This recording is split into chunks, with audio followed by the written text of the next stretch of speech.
Ya vamos a hacer contacto inmediatamente. Patricia Tapatá, experta de la Misión Internacional Independiente, nos acompaña a esta hora. Gracias por estar con nosotros. Bienvenida.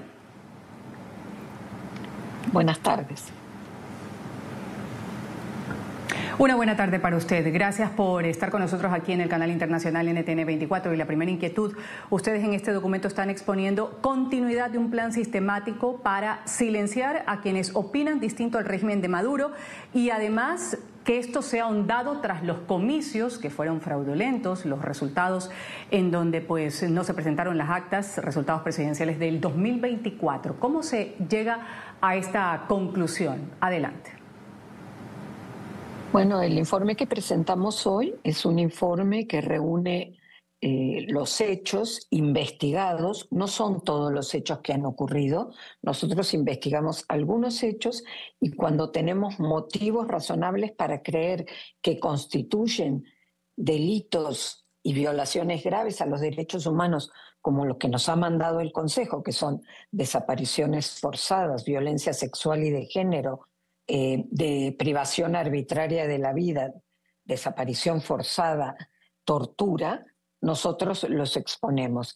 En torno a la elección presidencial del 28 de julio del 2024, a la asunción presidencial del 10 de enero del 25 y a las elecciones regionales de mayo, se concentra la mayor cantidad de detenciones, por un lado masivas por las protestas justamente en desacuerdo de los resultados electorales, pero también detención de objetivos que el gobierno considera opositores, ya sea miembros de partidos políticos, líderes de sociedad civil o defensores de derechos humanos.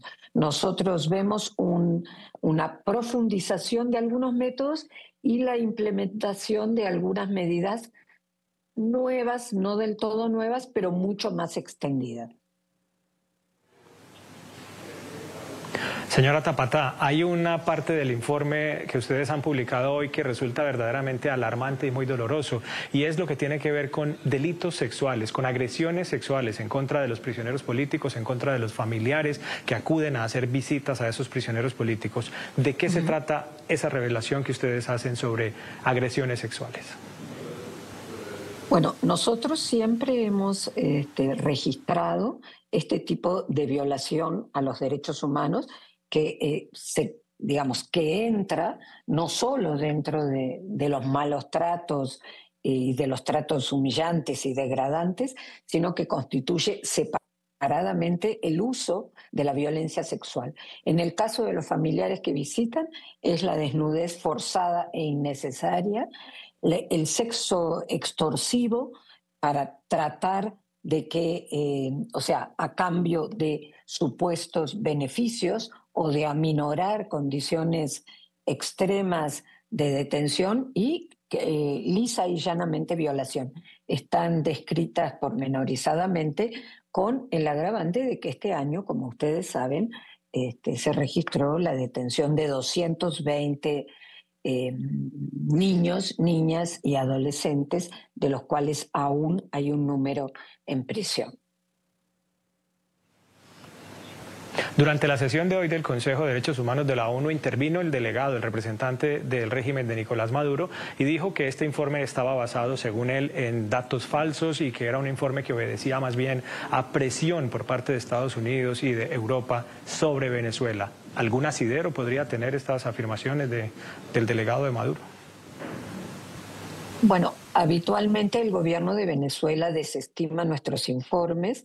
A veces utilizan el argumento de que nosotros no visitamos el país. Por supuesto, nosotros no hemos podido ingresar al territorio desde diciembre de 2019 en que la misión fue creada, porque el gobierno no lo habilita. Ustedes saben que en estos momentos tampoco hay una oficina del Alto Comisionado y son, creo que el único relator de mecanismos especiales que visita Venezuela es la persona que evalúa las medidas coercitivas unilaterales.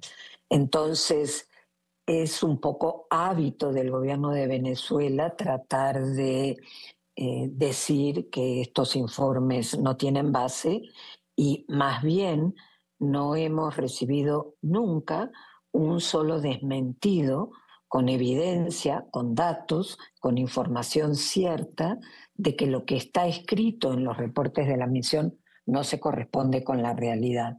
El problema es que cada año las pruebas y en el estándar que nosotros usamos para describir los motivos razonables para creer que se han cometido graves violaciones a los derechos humanos aumentan.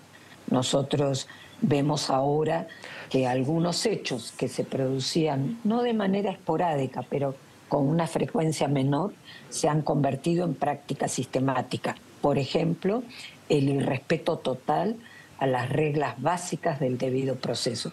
Como ustedes saben, las personas que son detenidas no necesariamente son presentadas en audiencia en el término que establece la legislación venezolana. Algunos son presentados fuera de término y en algunos casos nunca son presentados.